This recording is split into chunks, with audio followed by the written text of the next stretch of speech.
Okay. So, this is the Well, getting some serious vocal feedback here. We're gonna need some volume control over there. Let's try this again. So this is the latest installment of the Not One Stem Back reading series. We're gonna do an author. I've kind of been looking forward to this one. It's got two people have written this. It's 2 chapters from a book written by Paul Cockshott and Aline Cottrell. I don't know as much about Aline Cottrell. Or is it Alan? It's spelled Allin. I can't pronounce things. But I'm gonna go out on a limb and say it's Alan. I tried to do a little research into Alan before, and I went to like his website, which is fascinatingly like it looks like it hasn't been updated since they wrote this book in 1993. And in it, the few things he has on it is a section on TEX, which is a form of and a long article where he basically argues against like Word and typical like word processing documents, and talks about because it talks about the virtues of TEX, which basically is almost like a notepad like text program. Yeah. Where you basically and then you export it. And at the beginning of this book, about this book, basically says it was written using and published using that method, which might explain a few of the spelling errors. You know what though? Like so many really amazing books that I've read are written this way. Like, like even in up to like God, I forget what else it is, but the Communist Research Cluster like things are written in text. Like that's how they put them together, and they like synthesize them using Git, which if you've never used it, it's a kind of like inside baseball way to do something. Like it's not very user friendly. It's what professional programmers use. So yeah, well, he's talking about like the efficiency of writing that way, but then I look at like the how to use it thing, and it's like this long ass like there's a steep learning curve on this. Although I will say, as someone who basically does most of their writing in Notepad, I can actually kind of appreciate the aesthetic. But it does give a sense of the kind of STEM nerd crankery that you're in for with this book. And we should talk maybe a little bit about so Aline Cottrell. It's harder to suss out his contributions here, right? Because his presence, he's basically not as present or vocal or prolific as a writer. But Paul, I gotta get to Paul Cockshott. Paul Cockshott is kind of what you might call a problematic favorite of mine. Paul Cockshott is kind of an ambiguous Stalinist, but he's basically part of like some sketchy like political groupings too, like in England. I've heard some rumblings about that, but overall, I think that his ideas about planning and so forth have been pretty profoundly influential on me, and like thinking about socialism and how you would organize a society beyond capitalism. I mean, I would push back against like labeling him a Stalinist, because it's clear that while he is coming from that tradition in a certain sense, he's more like a post-Stalinist. Right. Like the introduction is basically criticism of what he refers to as actually existing socialism, and basically admitting that, it was essentially a totalitarian failure. Yeah, he is kind of one of the handful of people to come out of that tradition that I have any respect for. And let's see, there is kind of another caveat that might be particularly relevant to this podcast that I think probably also serves to like sketch a lot of people out on this guy, which is that he doesn't have what you would call the most progressive views on gender. You could say that, Jake. You might even say that he's a massive phobe. Yeah. Like, and it would be one thing if he said an errant thing here or there, but no, he's a very committed, systematically transphobic thinker, and he's put it out on his blog in no uncertain terms. Yeah, I think a lot of that stems from his very like he is a hardcore materialist, you know, like, so much so, and he has this almost weird STEM nerd thing where he has trouble dealing with those kind of like more abstract, mediated, you know what I'm saying? Like his critiques are very much like, well, you know, like women's biology is different, so there you go. You know what I mean? Like, yeah, he's complete STEM bro about it. It's sort of like a worst case scenario for like someone that is like good analytical Marxist. Like really, like you gotta like respect his engagement with computation and the literature and that kind of stuff. But wow, the worst STEM bro Marxist you can imagine. Yeah, I mean it goes back to like he has this video series on like YouTube video series on empiricism that's honestly not the best because he conflates like Greek atomism with modern scientific atomism, which is like those are two different things. Well, we'll get very, into very we'll get into his antiquarianism in a bit. But yes. But yeah, he basically conflates the two, and like his methodology is hyper empiricist and not honestly not even really Marxist. I'm just gonna be blunt here. He's not a Marxist in terms of his methodology at all. His conclusions, yeah, you can argue that he's a Marxist, and he doesn't. His materialism is very, very, very, very crude, and science suffers from scientism to extreme degree. So yeah, that just adds to like the weird transphobia. I mean, I'll say this though. What's fascinating about this was written in 1993, right? And he and Cottrell make a hard case for central planning, which in that period was not like the most probably historically opportune time to do so, right? And not the easiest now. Yeah. But what's interesting now with stuff like People's Republic of Walmart, I actually feel like this thinking might be on the verge of going mainstream on the left. Mm-hmm. Yeah. And that's fascinating. We've come a long way, baby. Yeah. So where should let's start maybe with the two chapters we were asked to read specifically for this. The Commune, chapter 12. Thank you, Lucas, our Bonapartist patron, who gave our listener chat a choice between two of them, and they overwhelmingly selected this one. So kudos. Yeah, so the Commune and On Democracy. So let's start with chapter 12 on the Commune. So basically, this chapter, he and Cottrell basically outline an idea for how you would basically rearrange living situations and domestic labor under communism, or under socialism, I guess, as they would say. And in it, he kind of draws a little bit from the commune attempts in China, but tries to project kind of it how you would do it like in a more advanced socialist society. And so let's see. So the idea here is basically to replace the family. Like they literally just say that. And part of that also kind of like makes like his reactionary gender stuff so fascinating, because here they're basically explicitly calling for material like restructuring of worker living situations precisely in order to completely demolish the current like social reproductive norms. Yeah, what's frustrating and bizarre is that he's picking up a materialist feminist analysis from, I believe, Christine Delphi, like that he hints at in like chapter 1, where he basically sees women as exploited and men as their exploiters. And so he buys into a species of a sex class argument, which, you know, I think honestly the radical feminists have like, you know, they have a solid point on these sorts of things, but it only applies to like a, you know, specific types of like structures.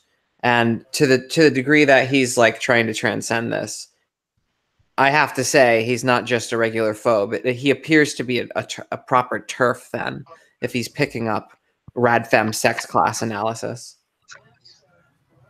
But one thing that's kind of interesting about, the other thing he's trying to resolve here is the sort of atomization that's created by sort of urban life and by the way that work is organized in capitalist society. And so, with this kind of commune proposal, you would basically be creating kind of almost like extended family units, where domestic labor would be collectivized. So you'd have in these like living units, you would have collective laundry, collective food preparation, different like resources would be pooled towards leisure stuff. At one point, he's like, yeah, they could probably have a couple swimming pools and then a couple ponies for the children. Yeah, he says ponies. He definitely throws ponies in there. Yeah. And it talks about how, you wouldn't have things stratified by age. You'd have kids and old people and everyone in between kind of living in these commune units. And they also talk about how the commune units would relate to broader society and how like the domestic labor of the commune would be integrated into the total social labor and remunerated amidst the total social labor of society, and how individuals could sort of be both remunerated for their work within the commune and outside of it in production, and how that money would sort of be moved, or not money, but time chits. This might be a good time to talk about kind of the essential component of their scheme here, which is that basically building off of some things that Marx hinted at in Critique of the Gotha Program, which there's been a lot of debate. Okay, so in Critique of the Gotha Program, Marx basically talks about time chits, and there's kind of debate about whether he was critiquing the idea of time chits or putting it forward as a way that you would phase out money in the transition to communism, right? I think it's the latter. Fairly clear from Gotha, though, that Marx is in favor of some kind of labor voucher system forming the basis for lower stage communism. Yeah, I mean, I agree, and that's the presumption they have here. So basically, everything in the society, in order to have a unit of account, you would basically create money with labor time tokens, and then you would you would basically withdraw or purchase quote unquote goods and services through labor time remuneration. Yeah.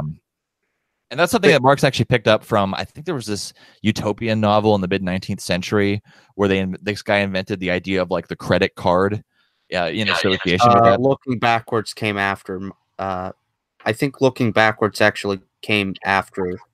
Was it? Yeah, it's Bellamy. Bellamy's Looking Backwards, and basically like it's about like a man like just falls asleep for some reason in his chair, and he happens to wake up in when he wakes up in a future America that has like a weird socialist system where everything is nationalized, and there's like superstores, and they have a system of labor vouchers. But I think that came after Marx's Critique of the Gotha.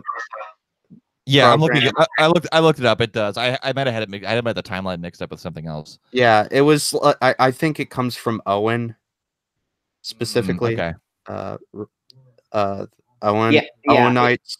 In chapter 2, Eliminating Inequalities, Cockshott quotes Marx defending Robert Owen's concept of labor money as not money at all, and basically this is his.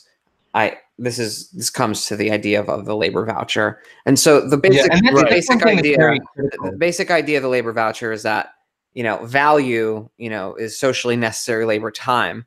It's this big average that's socially emergent that makes an hour of your work not necessarily actually worth an hour of your work, and that's like a form of like implicit discipline, is that average. Well, instead these vouchers are supposed to reward you for an hour of your personal work to undermine this whole concept of exchange at value. Right. And for Marx, this is like a transitional phase, like the first phase of communism, until you can dispense with this as just, receipts. And another detail that's kind of important is that it's not, these labor vouchers don't really go in circulation per se. Like, it's more like a movie ticket rather than like the way we use money now. So basically you would use it once to buy something, It would get like clipped and then it would be gone. Yeah, they're also non-transferable. Only the person who had the labor performed could use them, and they do not circulate. They can only be exchanged for direct consumer goods. These are the implications that Cockshott draws out in chapter 2. He also says that they would not serve as a store of value. They could have a use-by date on them. Although in later chapters, he entertains the idea of socialist saving for like communes and stuff like that. There's a constant tension in his scheme where some of the, like, even though it seems like on paper he's respecting, the Marxian, like the letter of the law with Marx and the value form, like, I don't know. I don't want to get too much into it right away, but there's all these opportunities for something like value to creep back in, it seems.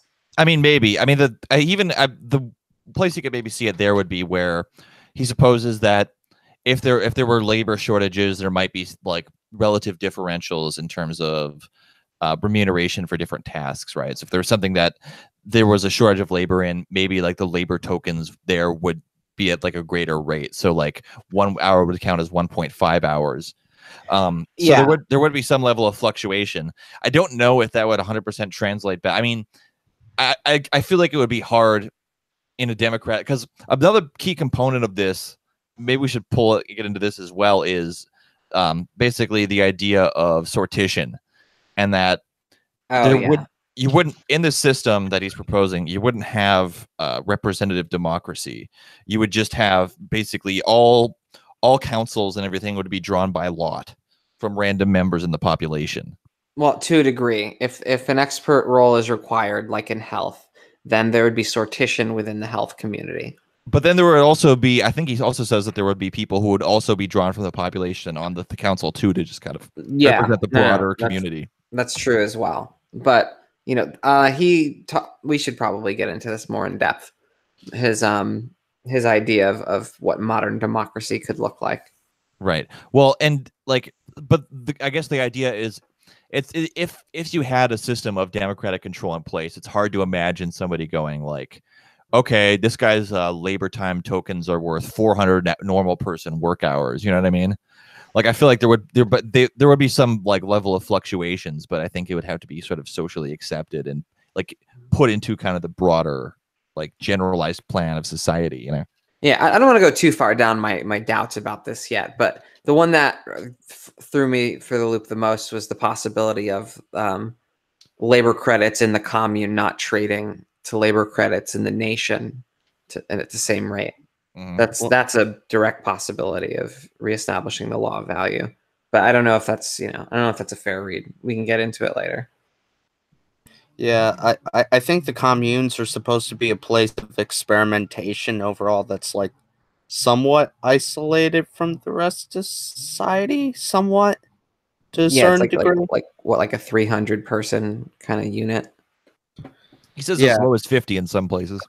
Yeah, between like 50 and 300 people. Yeah.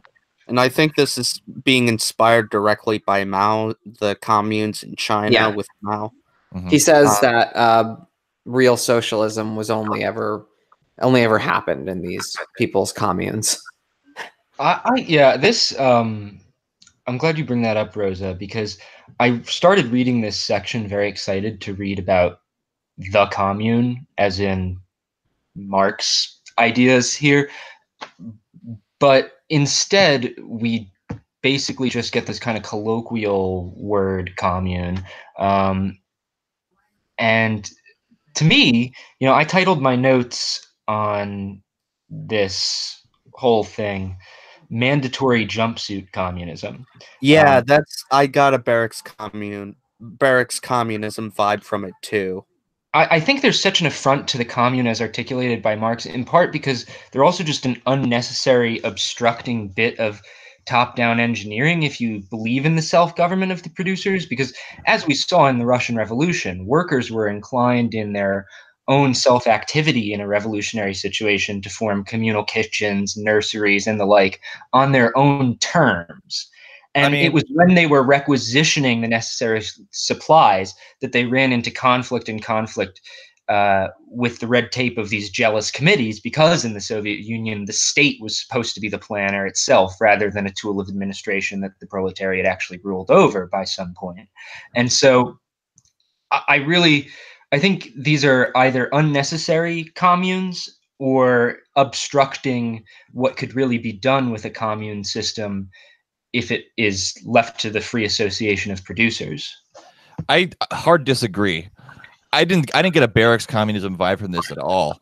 I think he's trying to imagine. I think they are trying to imagine a rearrangement of social life in non-capitalistic terms, but in a way that's kind of practical, right? So you're basically trying to create things that you're basically trying to create actual communities, right? Because in capitalism, we constantly talk about the community and the community, but they say at the beginning a community doesn't really exist except around some kind of common activity, right? And so, yeah, I didn't get a barracks communism vibe from this at all. I mean, it's not fully automated luxury communism either, but I think having more. So I don't know how much this is a tangent, but I've been feeling lately I've been thinking lately that kind of I used to kind of make fun of this stuff, but the Adbusters critique of consumerism, that whole kind of I mean, I feel like there's kind of a point to that stuff. And I do feel there's a study that came out recently basically saying the United States is this mass addiction society, right? And I do think that kind of directly ties into consumerism and the poverty of social relations in America, right? And the way the social structure was set up along anti-communist lines. And so what I think they're trying to do is sort of imagine a more socialism, and so I didn't get a barracks. I mean, yeah, it's not fully automated luxury communism they're talking about here, but I think they're trying to imagine how domestic labor could be collectivized in a way that's practical and scalable. I suppose and I actually found the effort to think about those things noble, and I like that.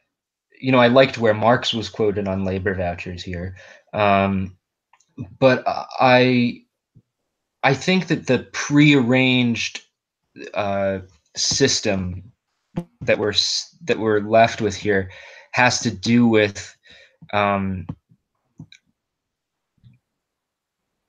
think Marx's idea of labor vouchers and the way free associated labor works is much different than this. I mean, it's tough to say because their thoughts on it were really underdeveloped. We don't really know what they thought. Everything, most of what they talked about in terms of communism and the transition was in the negative, and that's kind of a massive problem because historically movements have had to figure out how to create socialism, often in very unfavorable circumstances. Yeah. And so I think the efforts to try and think this stuff through is actually pretty important. What it gets to is that it's I guess what bothers me about it, you have to take it as a whole system, and I think when we get into the democracy section, and let's not rush ahead there, but I think when we get into the democracy system, I might be able to articulate a bit better what's bothering me here. Yeah, I mean, I get what some of Grant is saying, but I also see there is some value in the weird commune system in that you can experiment with sort of new forms of life. Provide examples of hey, this is a society without the family, because in certain situations, in certain parts of the world, transition away from the family system or whatever family systems that they have or whatever would probably be slower than others. I know this might sound Orientalist, but I can't really imagine the people in China really taking to a complete abolition of the family that well, given how much of social life is structured around the extended family and all that. Yeah, but as capitalism rips the shit up, you know what I mean? That's when something like that becomes more, I mean, but there's an upper end limit to it. I mean, I feel like these ideas would be controversial in the United States. Yeah, No. of course they would. Yeah, I'm not. I'm just throwing China as like out as an example, and like there were attempts made in the Soviet Union to sort of do these kinds of things of socializing child rearing and that, and they just ran into a problem of lack of funding, just a general lack of funding, like during just the Soviet Union coming out of like a civil war and World War One is just not really having the funds to do like proper socialized child rearing and things of that nature. So yeah, there's just the commune system basically allows to have sort of like a pastry dish of like new forms of social life, I guess. Do you have anything else to say on the commune section? Well, I think one thing that's interesting too is how it talks about like the way like labor time remunerations would work and how it relates, how you sort of like relate to the domestic labor of the commune to the broader, I guess they'd say like national or external economy, which I think would be important to prevent these from being like sort of like weird cults or like utopia. You know what I mean? Like, I think it would having them be sort of like tied to like the broader human material community through the sort of reciprocal relations, I think is probably pretty important as well. Yeah, that's his explicit intention. He even wants men to rediscover their military community. Which, in a way is the Navy.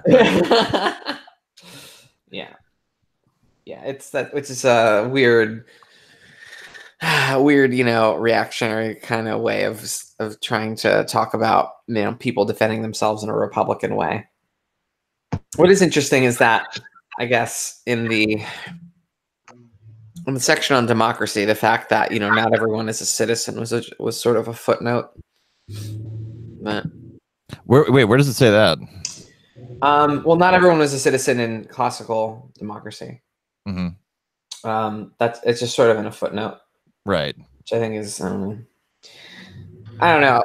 I guess I have a bad taste in his mouth because in one of his like the reason that I thought that he wasn't like a feminist at all was because he said some things that made me think that he approved of the reversion away from Bolshevik experimentation towards like Stalinist, like embrace of the family, which seems at odds with what's going on here. Seems at odds, but I know not to expect. I mean, what's maybe, I don't know. I'm just trying, because I was skimming some of his articles like on gender or whatever, trying to find like the point of it.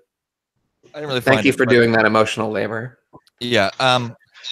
But I wonder maybe if for him, part of his aversion to, this kind of like contemporary, like identity politics stuff or gender stuff in particular is because he basically sees it as not like attacking, like he basically argues there needs to be like a fundamental shift in the material base of society. And those are the changes that are important. And all this other stuff is just, as Mac might say, some liberal bullshit. Well, and that just seems to assume too, like, and this is one of the things that, rigid forms of feminism do, is it assumes that the socialization process is this one-off transmission from generation to generation where everything capitalism wants to inscribe on you happens perfectly. And so trans women are like, actually like perfectly constructed male subjects just kind of lying, right? And there can be no kind of backfiring if there's a quote unquote material basis. And I think that's one of the things that makes these emphases on social reproduction dangerous, because they seem to deny human subjectivity and the ways that these gender norms can backfire in individuals. Right. Yeah, because the complications of identity can cause people that have, I mean, like, people have biological urges to like reproduce and then, or to like follow along a certain pattern. And there's like there's an encoded destiny, and a symbol can cause somebody to change their behavior and patterns, their hormone, like, distribution. They're like, just from the way, like, I don't know, just from like how someone takes the same material process. People are complex enough where something that starts as a sort of sense of self and identification, like an interpretation of your place in a social structure, like can become a material change. Right. Like It's also sophisticated. yeah.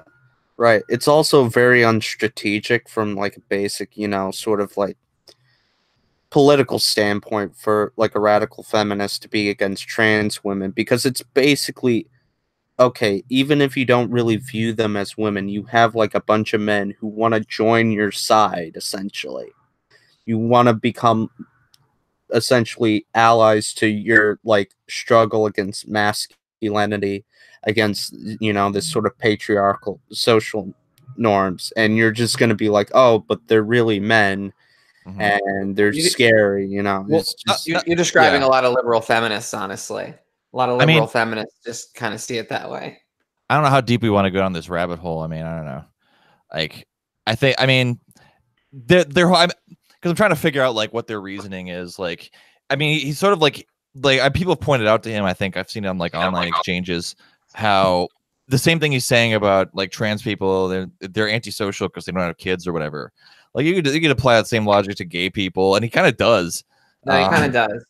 So, but it's also kind of similar to how he's very like anti-sex worker because he sees them as like lumpen proletariat who are like basically parasites on productive members of society. Yeah. And it's almost like there's this weird sense where it's like because these are the social roles that capitalism how capitalism distributes the reproduction of the class to the working class. Because you're not engaged in that, you're some kind of freeloader, you know.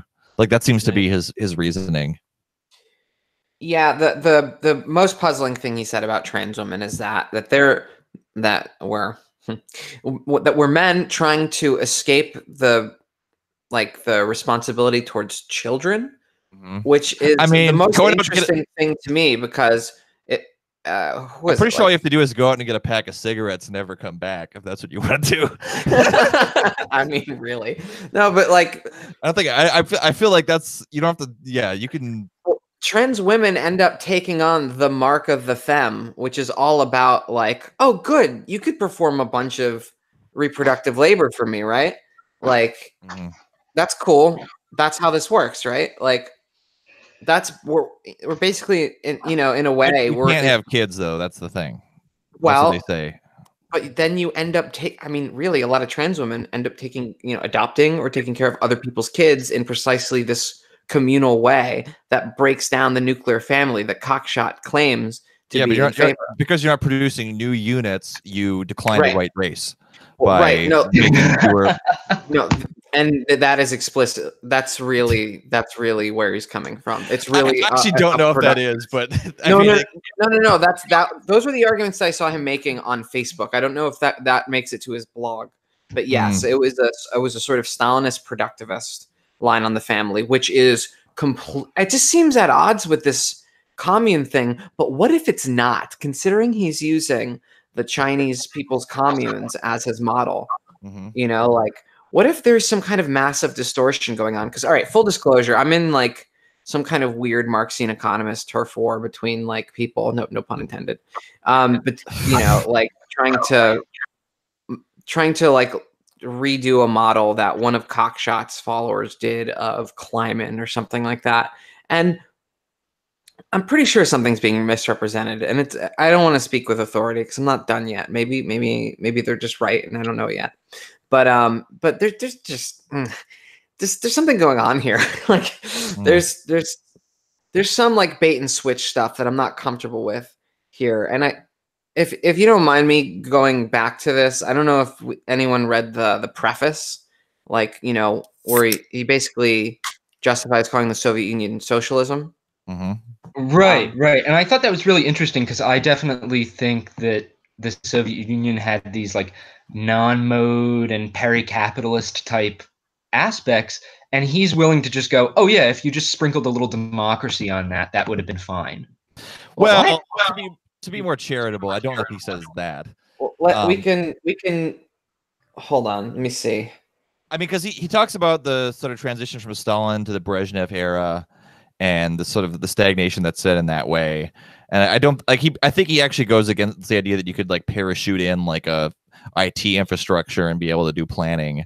Like he seems to recognize that there was a sort of historical continuity that it was, like, I mean, he does go hard on democracy. Could have actually resolved these problems, but where would you introduce it in history is the question, So here's the thing: is that he claims the Soviet Union is socialist because of how it distributes surplus product on pure, like, political economy grounds, on like historical materialism grounds. You can't say, basically, essentially, because it's not capitalist in so many words, because you can't say it's really capitalist. That it's a different mode of surplus extraction. So it's basically socialist. But then that basically does a lot, right? But and that Marx he says somewhere that Marx wanted this to be democratic, but aside from that, it's basically Marxian socialism. But then so something that Marx thought is essential is missing. Something that Marx thought is essential is missing, but politically, economically speaking, okay, we're just going to say it is, right?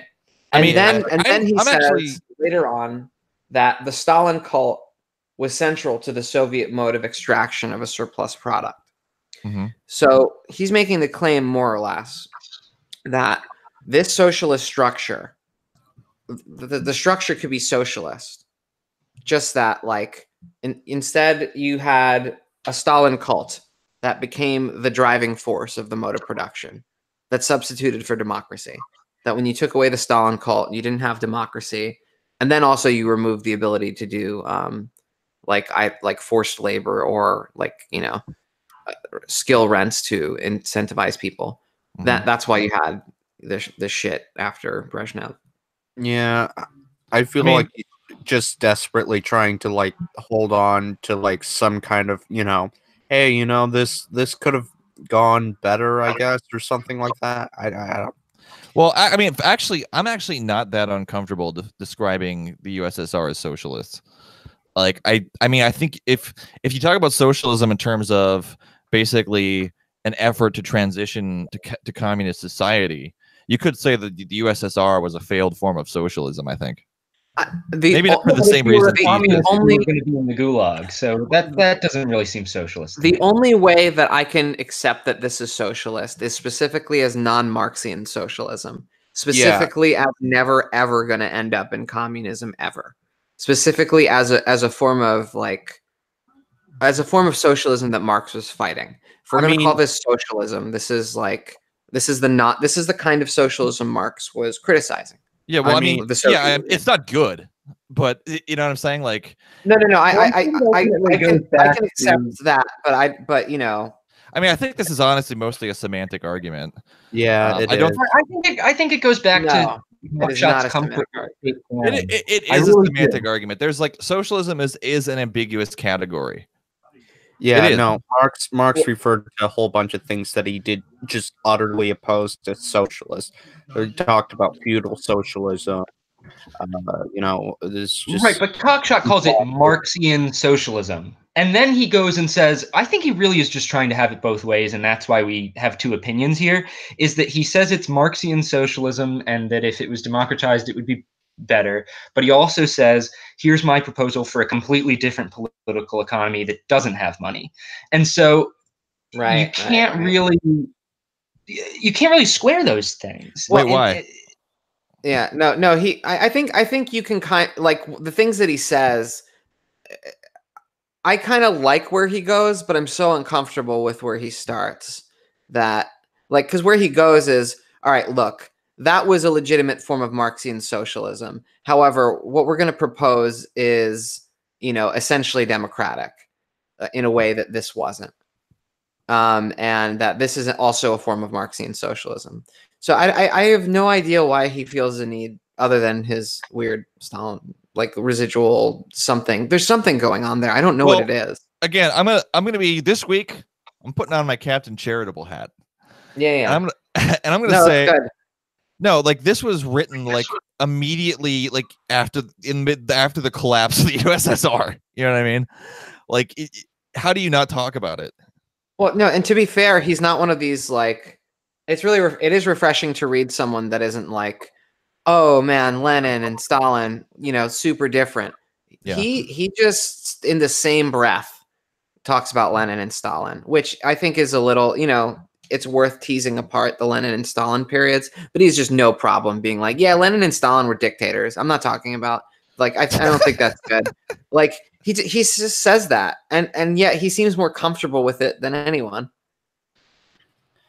I don't think he calls Lenin a dictator, though. He does in the section on democracy when he's differentiating between dictators.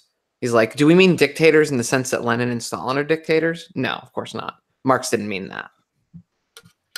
Yeah, I mean, there's a weird thing where he kind of like goes to Aristotle and is like, see, Aristotle said this is what democracy is, so checkmate, liberals. Yeah. Well, I think the section on democracy is where I really decided this was mandatory jumpsuit communism, because imagine in practice, let me backtrack. I don't oppose planning. If capitalist market society is the basis of the capitalist state, though, then communal society is the basis of the communist quote unquote state, if you want to call it that. The situation doesn't reverse, so that we can plan the economy for the workers out of the state. Socialism isn't and can't be planned out of the state. Planning is the result of the new organization of labor. But anyway, but to go back, let me just... Yeah, but planning at certain levels has to be central in the sense that you're planning like for the system as a totality, right?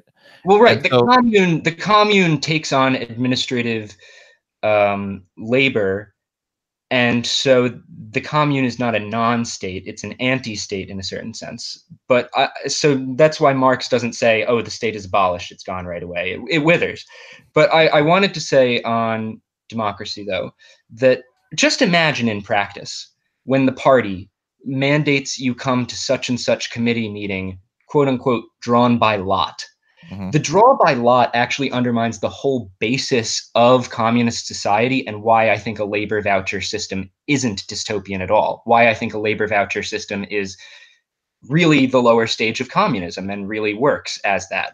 It's undermines free association of labor, because it's the very situation that society doesn't have state compulsory mechanisms, that social planning is incentivized by freedom of labor rather than conscription by the state, that makes it effective. Freedom to move about production, to acquire your share how you wish, doesn't cancel out the need for production to supply for everyone.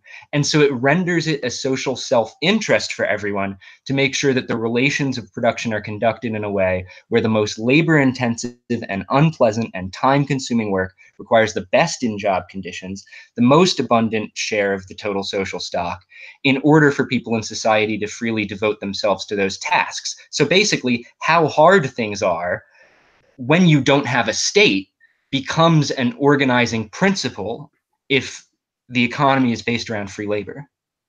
And so I just think that because, in his democratic section, there's this draw by lot, I think that says a lot about the whole system of state planning that he's setting about. Wait, wasn't drawn by lot supposed to be just for like representative boards and councils and shit like that? That is labor. Yeah, but not treating it as labor, I think, is part of the problem that creates that administrative apparatus not being ruled over by the proletariat. I mean, could you be like, nah, I don't want to? I mean, I think in the lower stage of communism, you're going to have moments where you're going to need someone to be there, and it's not really going to be an option. I mean, you're still. I mean, one thing I wanted to revisit before we read this, but I forgot, was I know he had a kind of debate in the Weekly Worker with Mike McNair over the question of sortition, and McNair went hard against it. Very interesting. I think because he was basically arguing that the working class needs to have within its institutions a certain amount of continuity as it's rising as a power. I haven't read that shit in a minute, but yeah, if memory serves, they kind of went head to head. I mean, I have my own problems with direct democracy. Very like just like in terms of like empowering like certain section, like just certain sections of the population that are kind of reactionary that probably do not need to be empowered in certain situations. Like for example, let's say it's kind of the reason why like in the United States, states' rights you was a dog whistle for like segregation, or it could be for against gay marriage. What? Yeah, I don't think like sortition is actually like the magic bullet for guaranteeing democracy that he claims it is here. Like I think I mean I think like sortition like probably definitely has its place. Like it makes sense to have like, you know, juries be selected. I mean, and I do think that if sortition was implemented like tomorrow as like a representative thing, that would be an objective like improvement on what currently exists. But he definitely does kind of portray like if they just had sortition in the Soviet Union, if they had sortition and good computers, like I mean, he doesn't say that 100%, but that's kind of you could take that away from this. Right, and why not, instead of needing, you know, if there's a part of production, why would we have to sortition people? Just go to jury duty, Grant. Just go to jury duty, okay? If there's a part of production that we can't incent, like give people more labor notes, make it more interesting to do that task. Well, but I mean, there are lots of ways to incentivize rather than compulsorize production. I mean, sortition doesn't necessarily mean that they don't say explicitly that it means you have to go, does it? I mean, no, I didn't see that. Yeah, I mean, I don't know. He doesn't really have. The thing is, with incentives for labor, he doesn't really have that great of incentives. Like, yeah, labor vouchers ultimately create a better incentive for labor than like just regular money under capitalism, because it gives you more labor. It gives you more in terms of like back for the amount of labor that you do, even though there's still like taxes, which is kind of weird, but you know, whatever. Right. But like what he suggests for incentives for like, you know, getting people to do actually good work beyond labor vouchers is like a weird grading system where that doesn't really mean anything. Yeah, that stuff almost sounds like Paracon shit. Yeah, it's like you get an A for being good at work. You know, it's a little smiley face sticker. I mean, I actually like when I was doing notes on this a while back, I actually came up with like a little dumb system thing called actually social credits is probably a really bad name because like people think of like what there is in China, but basically what you would have is like a secondary monetary system that would be used to buy luxury goods that aren't necessarily luxury goods that are some, you know, just luxury goods. And basically you would get like a certain amount for doing like tasks that are kind of hard or like necessary, but you would be paid in this sort of secondary monetary, this sort of secondary currency. So Reddit gold, basically. Well, yeah, and lots of labor voucher systems have a kind of differentiation made between a kind of basic labor time voucher and non-basic labor time vouchers. I have, you know, objections and questions about that, but that does feature in a lot of these schemes. For me, I think that as communist society progressed, we would want to be undermining the current way we view things as needs, or the idea of needing. Our idea of need would be expanded into what's now considered luxury in some ways. So I have my qualms with, you know, the kind of secondary vouchers, but I also, Rosa, think that that's really worth considering and is, you know, in many schemes. Well, I actually think like in a high communist society, like having things wouldn't signify anything. So you really would lose a lot of consumerist impulse, and you would have, I think, the Star Trek future where people sort of like focus on what they're doing with themselves as opposed to like accumulating shit, you know? Yeah, that would be the self-development. Yeah, and that would be the long-term goal. And essentially, a major part of like why Cockshott pushes the labor voucher system is that it creates this incentive of planners to use less labor in the process of creating things, essentially by making it more expensive than like money is now. So, for example, like the most unpleasant tasks, like that are labor intensive, would basically need to be like pushed back somewhat, or either like cut down upon or like more automated, and this would create an incentive for automating things and or just generally avoiding like harder labor overall within the system. But yeah, That's another thing he does say about the Soviet Union. I don't know if he says it here, but I've heard him argue that because the Soviet Union, he actually argues that there were points where the Soviet Union had the capacity to reduce labor hours, and they never did, and that's another sign that they weren't progressive, basically. yeah, Right. yeah. He also like basically links back like the sort of like technological inefficiency of the Soviet Union, technological problems that it had in terms of innovation, back to like basically not creating an incentive for innovation with labor in particular, because labor was so cheap, cheap, essentially almost valueless, Yeah. within the Soviet Union. Uh, yeah. There's also there's Oh, and I I was also yeah. one last point.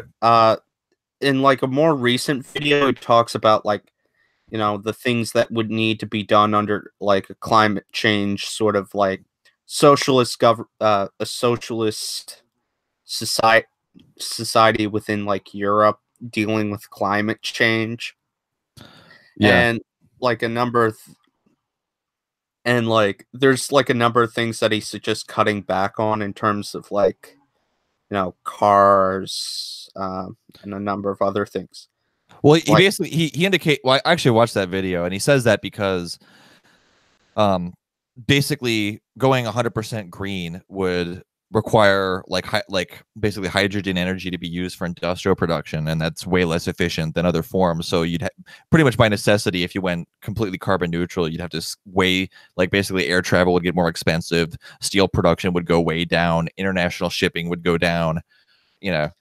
But I think he also says in that video that like this is like he basically says that if civilization is gonna survive, it's either gonna have to go socialist or some kind of aggressive form of state capitalism to implement these changes. Otherwise, it's all fucked. Right. right.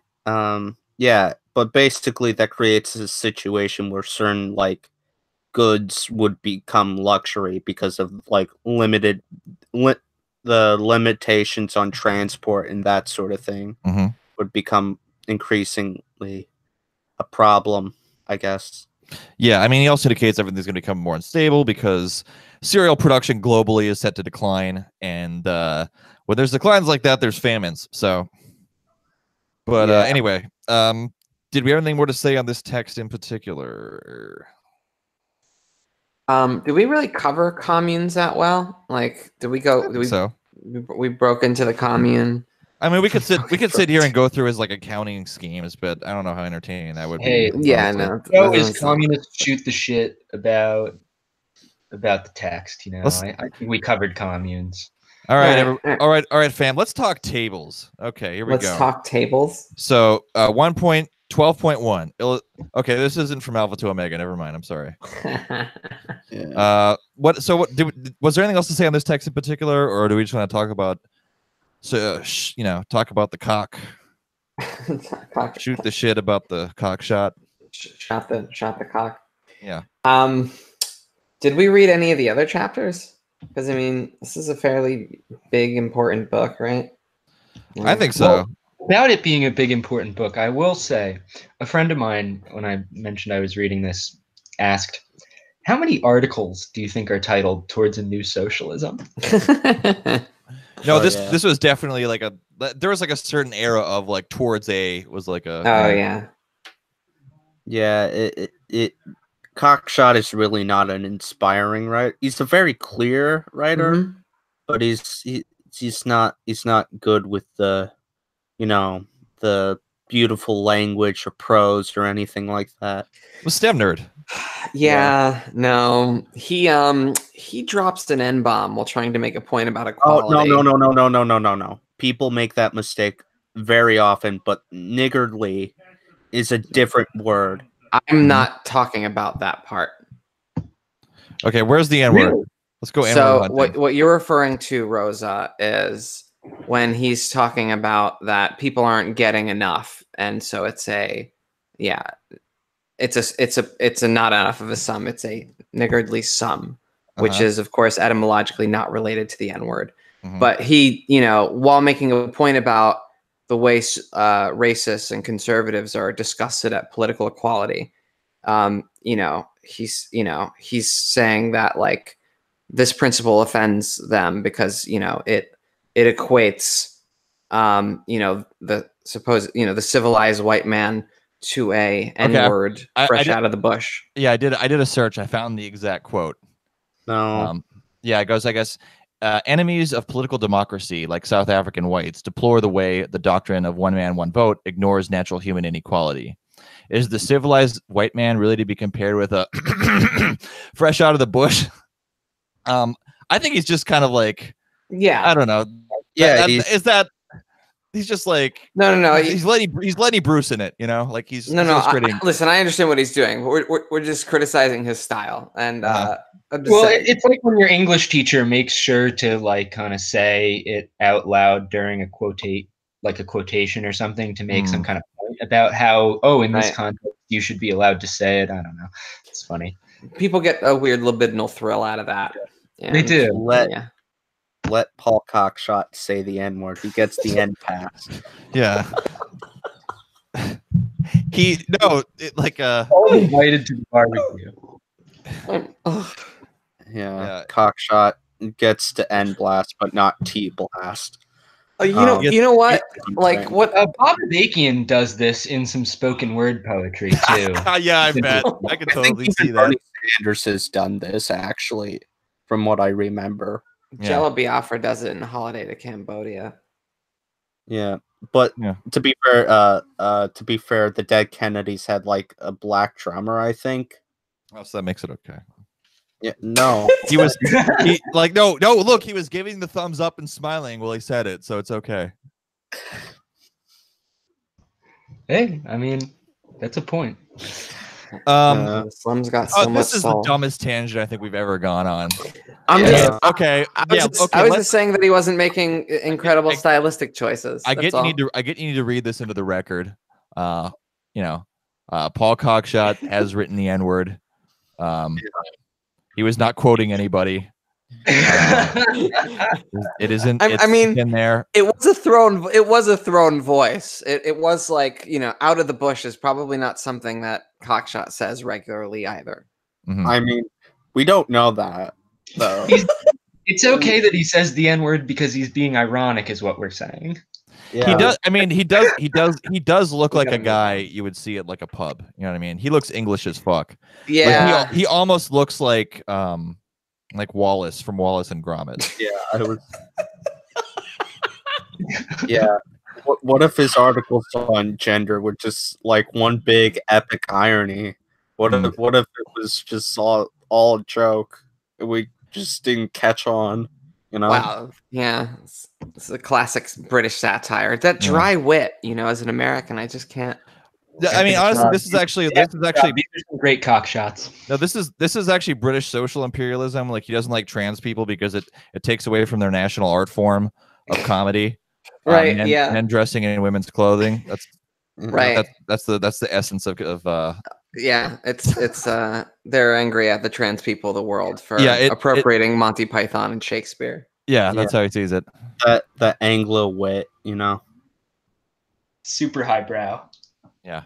Wow. Okay, we're cutting all this. Oh yeah. Well, this one's for the fans. That's why you're paying $5 a month, people. Yeah. So you can hear us talk about Paul Cockshott's finest hour.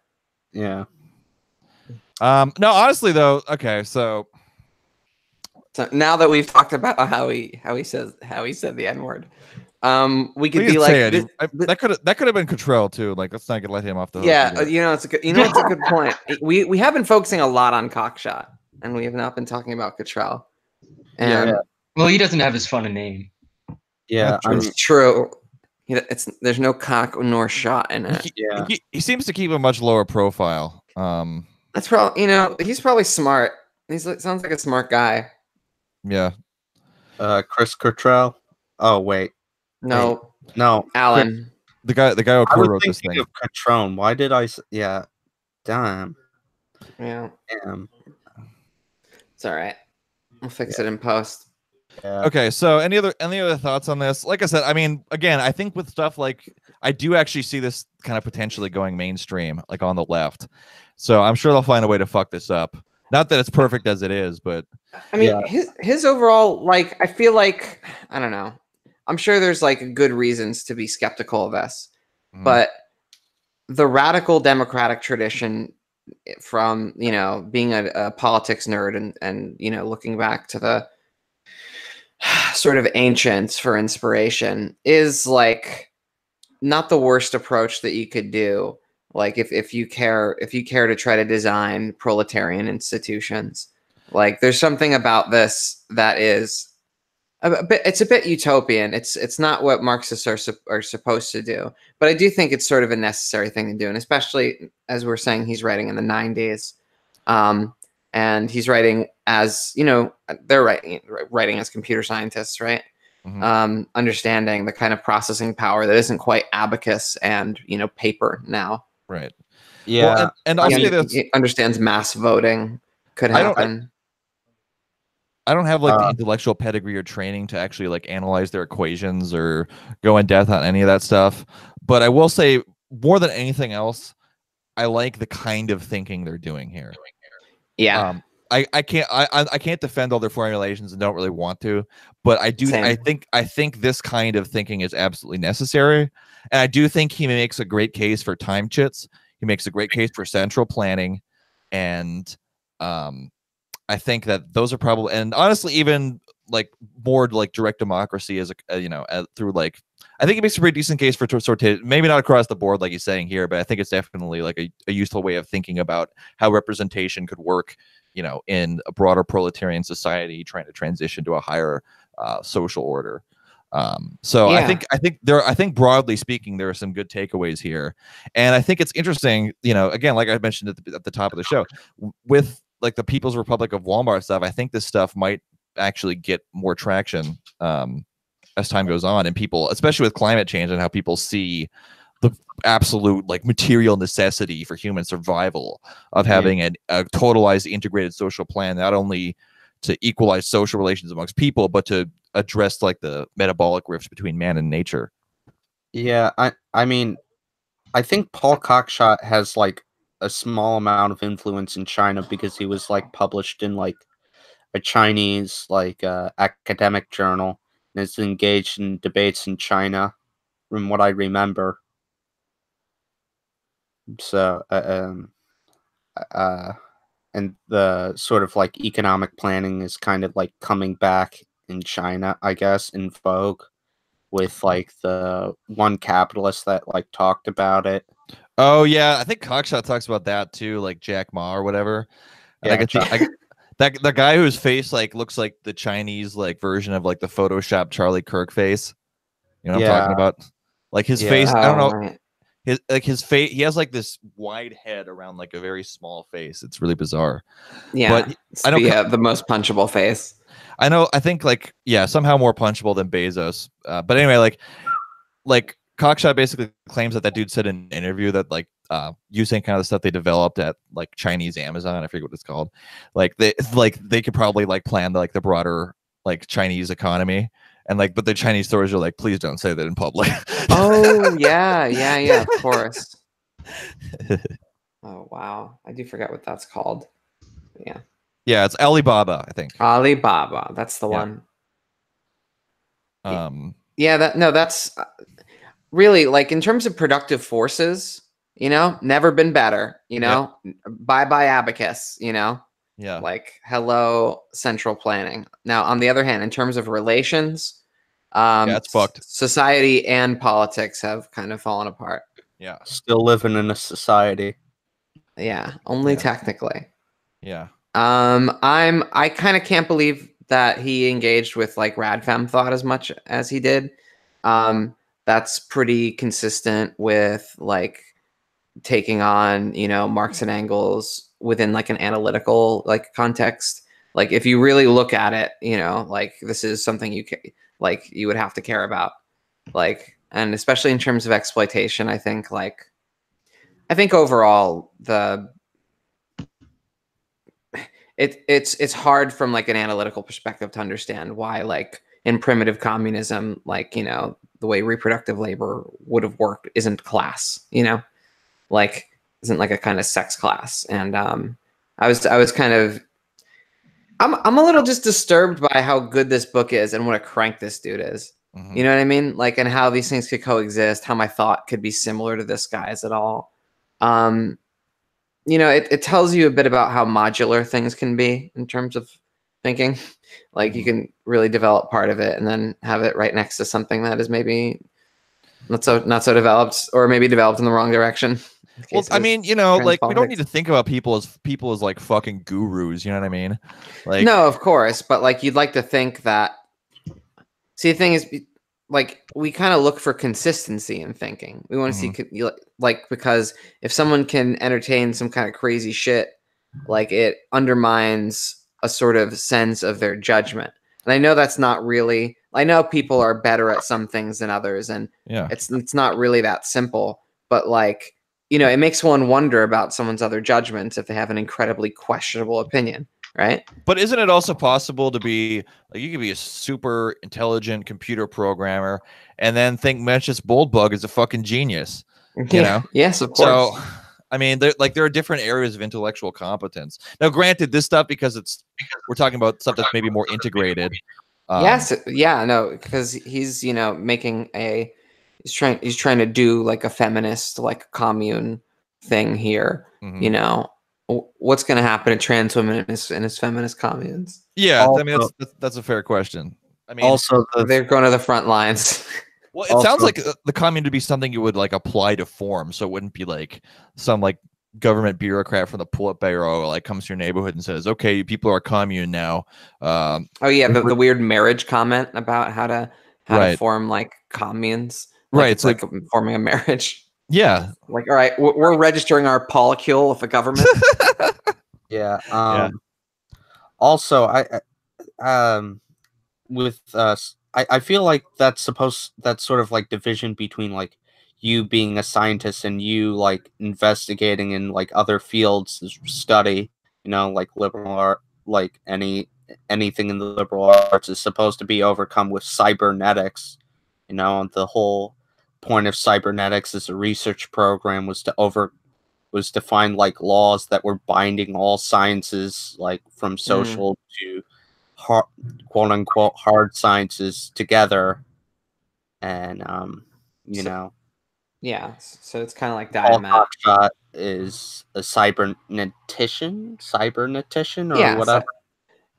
So that reminds me of Stratford Beer. This bears the influence of Stratford Beer, that's another cybernetician that we're going to read.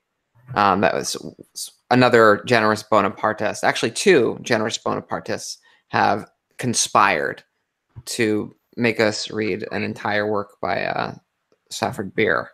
So he's also into this, like, this ability for technology, you know, productive forces to open up new horizons of democracy, and like for e-sortition and e-voting to be a thing. Yeah.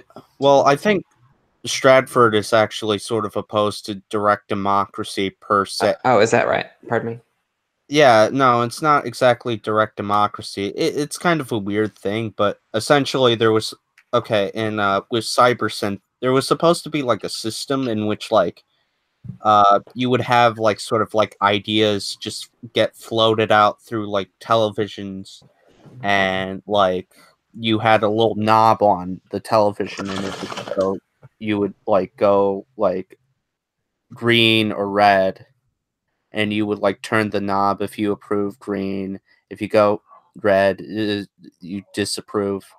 And you would just have like people just go out there, float an idea. It's kind of direct democracy, but at the same time, it's not as direct as Paul Cockshott's.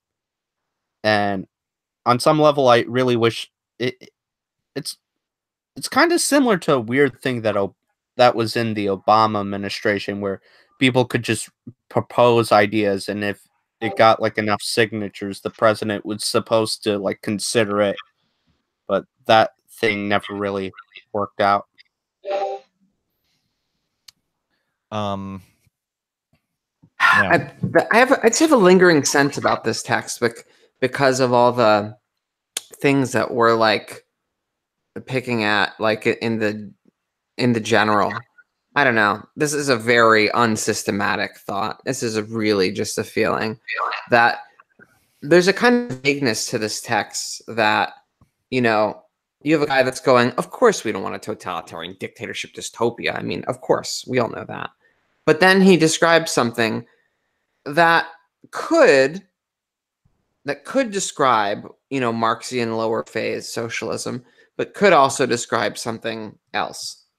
And I guess that's what you all were talking about, like jumpsuit communism, like with like barracks communism and such. Like, I want to like substantiate this skepticism a bit because I'm feeling it, but in the text, like it's, if you give it a charitable read, it's really not so bad. Like, but what is it about this text that is anything but unqualified? Why aren't we just glowing about this? What's the issue? Well, because a lot, like part of it is the strength and weakness of it is that the proposals are very specific, right? And so you don't really know how it would work 100% if it was live, right? So I think the other thing is there's a certain amount of epistemological skepticism just because we can't verify everything he's claiming, right? Right. Yeah, and in fact, I have a bit of epistemological sourness because I think I'm in the middle of discovering that he might have been wrong about something. Yeah. And then at least those are the two things for me. So it's like the broad. I appreciate what he's trying to do, or what they were trying to do. Two people wrote this, Yes. and I appreciate this kind of thought and some of the broader takeaways, but I don't want to get like married to his exact blueprints. You know what I'm saying? Mm-hmm. But I agree with what you're saying, that this kind of thinking overall is, look, when I say analytical Marxism, it's exactly what I want. Like, this guy went to, great lengths to learn fucking computer science or whatever so he could present this, model of central planning. And then, he dips into Aristotle to do a grounded, like, political typology. Fucking whatever. Great. Like, I like, and I like text. I like latex. It looks great. All right. So like, so I don't know, like it is sort of a model and it's relatively accessible as well. Well, and we also, because some of us are friends with him on Facebook, we also see his hella sketch opinions and other things, or some of the weird groups he was with. And so it's just like, okay, it's a miracle this didn't come out as fucked up as it could have. Right. Yeah. So Cottrell's a boss. Yeah, maybe he's really he's like the nice one. I don't know. Yeah. But yeah, I mean, that's like I said at the beginning, this is profoundly influential in my thinking. Like, this got me really thinking about like central planning and labor tokens as and more on like having an integrated like planned economy was probably the biggest takeaway and shifted my thinking that I got out of this guy. Yeah. So I mean, yeah, like I said, this is hugely influential on me. And I actually reading it and skimming through different parts of it because I've read this before, like reading parts of it, I was surprised at how well it held up actually.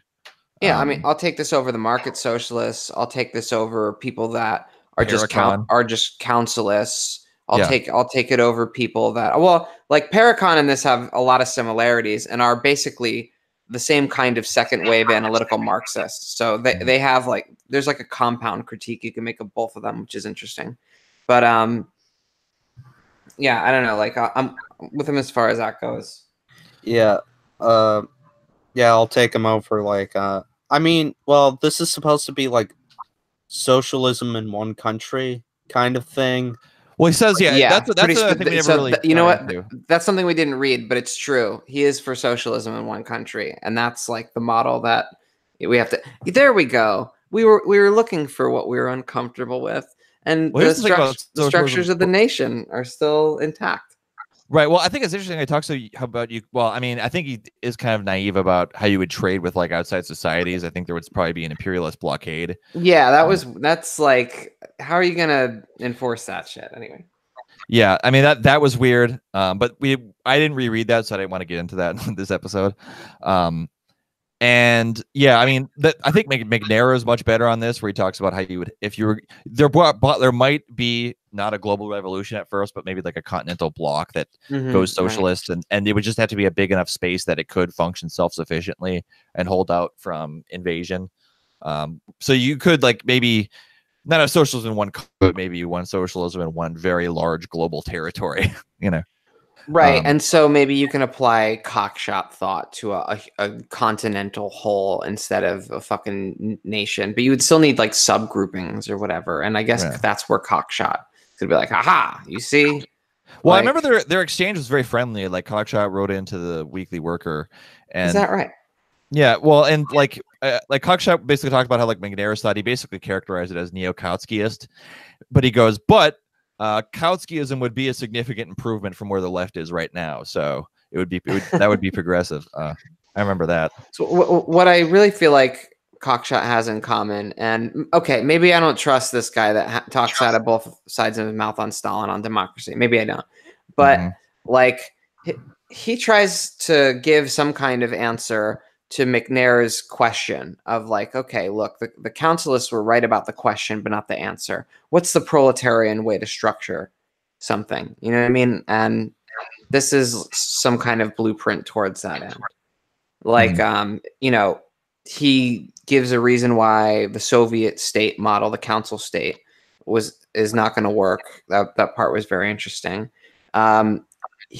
You know, I vastly prefer this kind of thinking over people who just defend everything Lenin did or something, or defend the dictatorships. Like he seems to really just relinquish that for at least as far as the book goes, even though he never drops his sympathies. It's not part of his argument.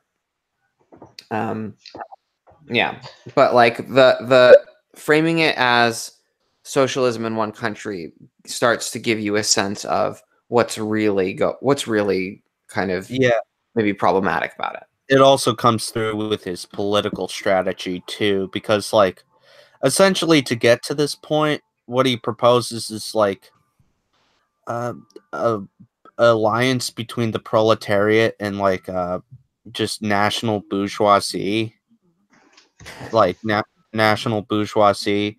Where is this? Against like financial cap. It's in a YouTube video. I'll link it, but basically that, and they would institute like a regime in which like labor, like the amount of labor that's coming in is generally cut off, and it's kind of a weird autarky thing from what I remember. I was just like, yeah, doesn't he have bad like immigration politics too?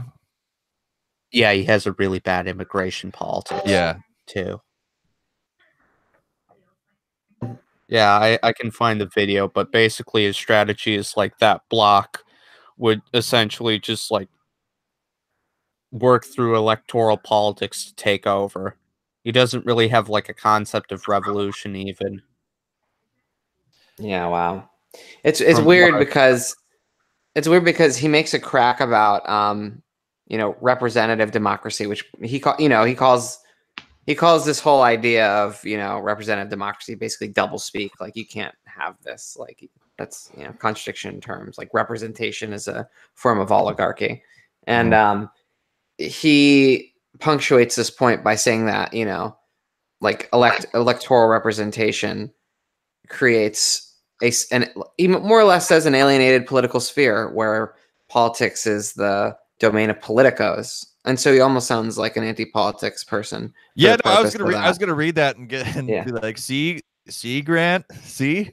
Well, but here's the thing, like, is that I think everything that I think a lot of what he's saying is sound. You know, I don't know the details about sortition or whatever, but I just have a problem with Marxists talking about democracy because I kind of instinctively at this point like start to not trust when even people come up with good like formulations for democracy. But there's, you know, I don't know. Let me give you a quote here that from the democracy chapter that I think might get at why I was really needling about the jury and the lot system and all of that. Quote, "For economic planning, we envisage a system in which teams of professional economists draw up alternative plans to put before a planning jury, which would then choose between them. Only the very major decisions, the level of taxes, the percentage of national income going towards investment, health, education, would have to be put to direct popular vote." End quote. So, you know, I'm not thinking that everything is decided by popular vote in the commune administrative system of Marx, but here, very clearly, we have these, you know, this division of labor where you have these professional economists drawing up plans for a jury by lot. And he says that, quote, "a system of democratic control over all public bodies would mean that at some time in their lives, citizens could expect to be called up to serve on some sort of council." And I don't know why, but I just feel like, you know, I can just hear Big Brother, you know, calling me to serve on my like weekly council, and like there's just something about this that really have you ever done jury duty? I haven't. It's not that bad. I pretty much dodged it, but like, no, it's not that bad. You go in, they ask you some questions. You say not guilty. Yeah, yeah, basically, and then they let you go. Like it's not like they ask, "Oh, what do you do?" Yeah, I'm a communist podcaster. Well, yeah, how do you say? Yeah, pretty much. Like it's not like this hotel. I mean, you know, you gotta bring your iPad so you have something to read while you're waiting to be called up. It's pretty like, mundane. If I lived in, you know, I don't know, Starfleet dorms or whatever, you know, like whatever communes are like, you know, Cockshott communes.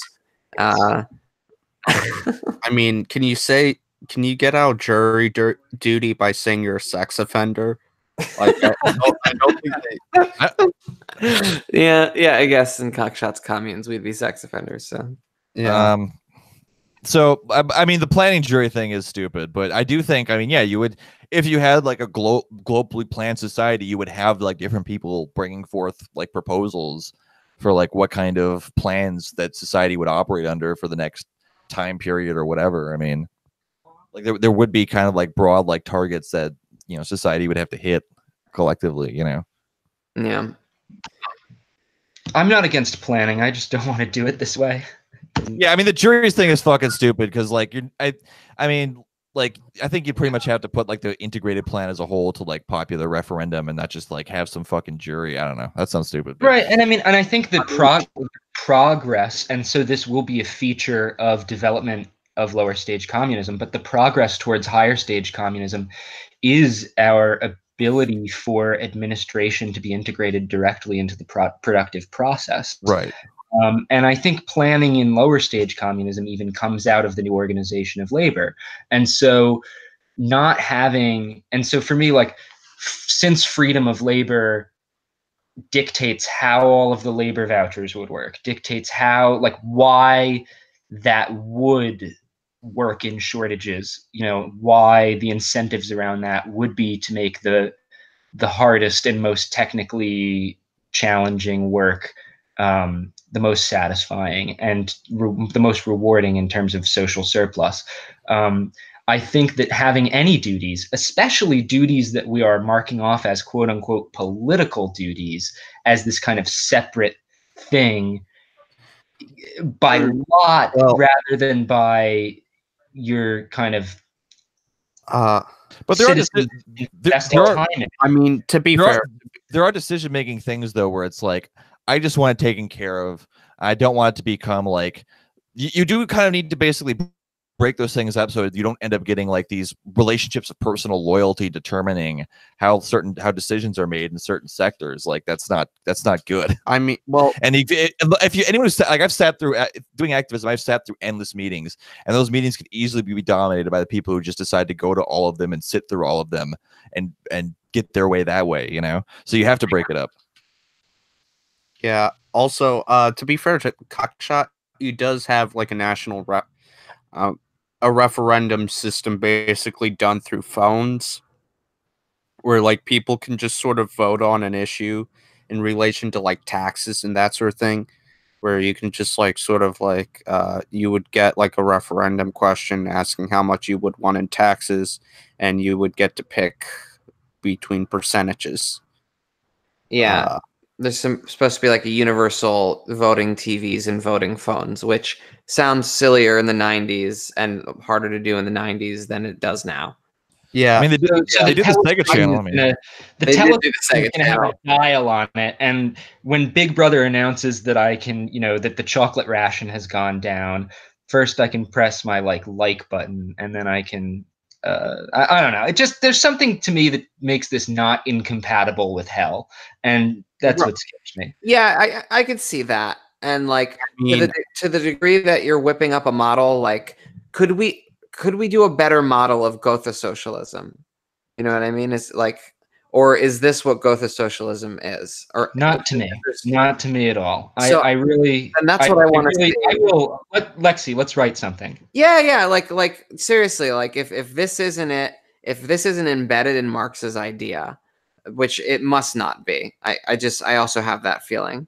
Yeah, let's see. And you know what? I don't want to trash this text though. I only mention this stuff because it is a text that's bold enough to take on the issues of what a communist and a lower stage communist world would look like. And so I really only think that I get these pointed criticisms because it's ambitious and because it's taking on what you guys were saying, the kind of thinking we need to be doing, which is, what is the social process of making communism happen, right? Because, once we've seized the means of production, then what? And we need to actually have something. So I'm with that. I'm with that. Yeah, this is a tremendously ambitious book. This is maybe one of like, I don't know, if I'm thinking of like a few like really short, succinct, or like, well written, like relatively short, like succinct books that you would give a kind of newcomer or someone that's like just trying, that's been marinating in the shit and trying to get their head on straight. Like this does seem like a pretty good, like, I don't know if introduction, but like, once people have felt around, I don't thinking about some of the right issues for sure. I mean, to be fair, with the whole Big Brother thing and like, I don't, like, I think, in a society, you're still going to have like duty-bound things that will exist. It won't be like compelled through force, but it'll still exist as this is the thing that you kind of have to do for society. Like, you have to do it, but we're not gonna like put a gun to your head. But this is what's expected of you. Well, in Gotha, you do have to work to get a part of the social stock, and I actually agree with that. And I don't think the basis of that is violence. I think the basis of that is participation in communal production. But why I think that having that system combined with the absolute freedom of labor, maybe 1 hour's labor would be enough to get you your kind of almost like your UBI in certain fields, right? And in other fields, not so much the case. And so there would be all of these different incentives around ways you could put in a very small amount of intense, technically required labor, ways you could do things that are really satisfying to you for a long amount of time that might not make the most labor notes, that kind of thing.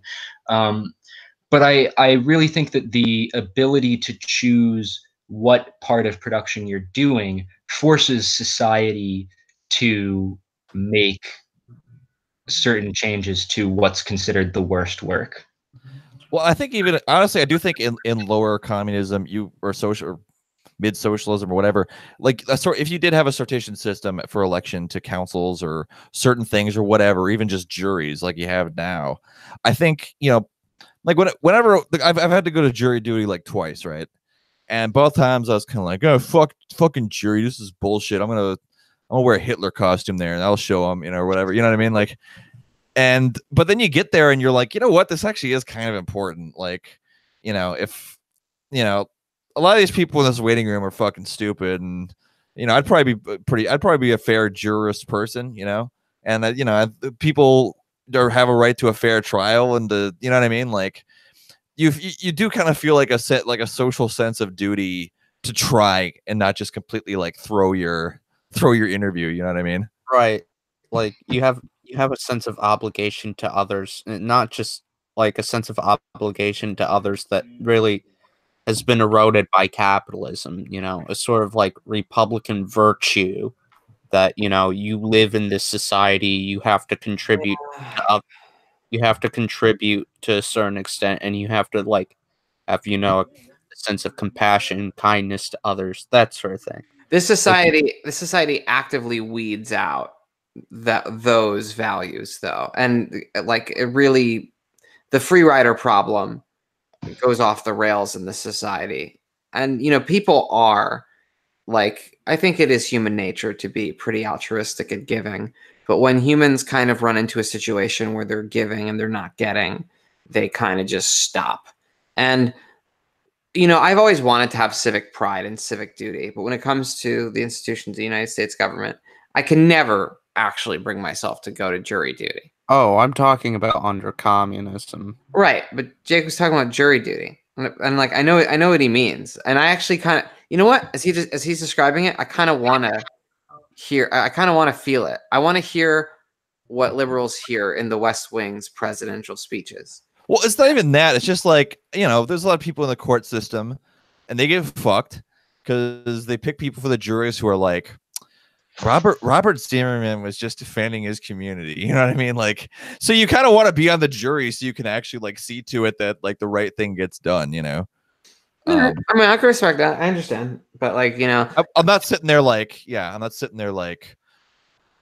fucking. That's not an indication of the justice system. Yeah, I actually understand where you're coming from, Jake. Yeah. I think what I would say is that, I don't think necessarily being chosen by lot is the only way to produce that feeling in a community. No. Because I think what you're saying is it's amazing that we feel some tinge of that even in capitalist hell. And so in a society that we were active participants in this self-production of, I mean, that you would probably feel immense pride in your being a member of the communal group. Yeah, of the fucking council or whatever you were drawn up to. Right. I mean, I do definitely think like in a higher phase of communism, just like you wouldn't have money, you probably would have completely voluntary councils and completely voluntary labor, actually. But how you distribute that and allocate that labor and stuff, and it's up for debate. I think sortition is a potential tool in the toolbox, but that's the most that I'm willing to hardline claim on this.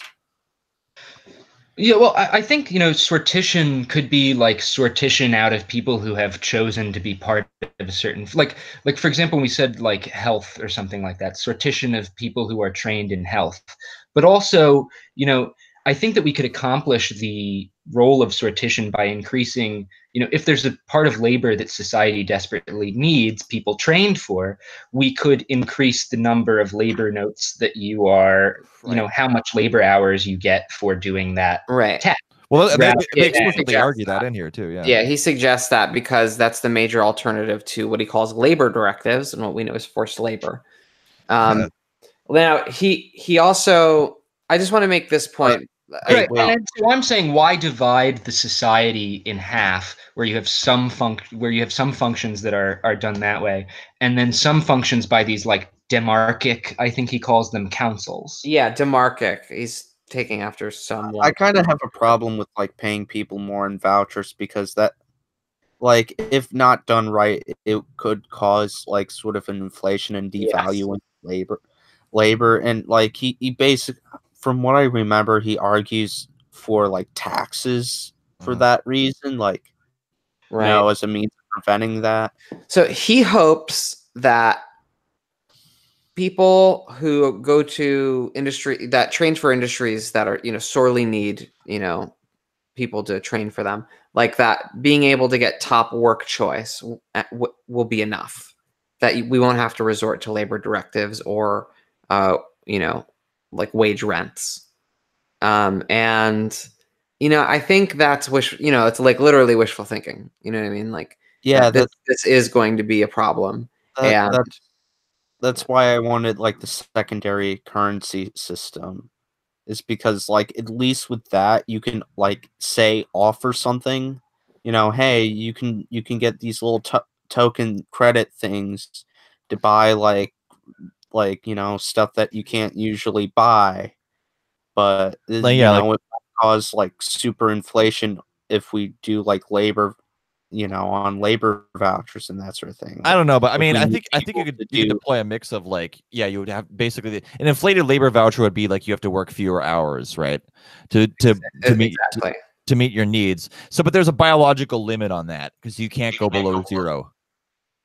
I mean, yeah, I suppose, but so it's like there'd be a thing where it'd be like, okay, if you wanna work in the shit mines, mining human shit, like you only have to go in there for an hour a day to meet your whatever, or an hour a week or something, like. Yeah. I mean, like which would free you up to spend the rest of your time invested in what you want to do. I have to say that's much more attractive to me than forced labor. Like, yeah, you think? Yeah, forced labor in the shit mines. You know what I mean? Yeah. Yeah. Is there anything else you want to cover? I want to wrap this thing up soon.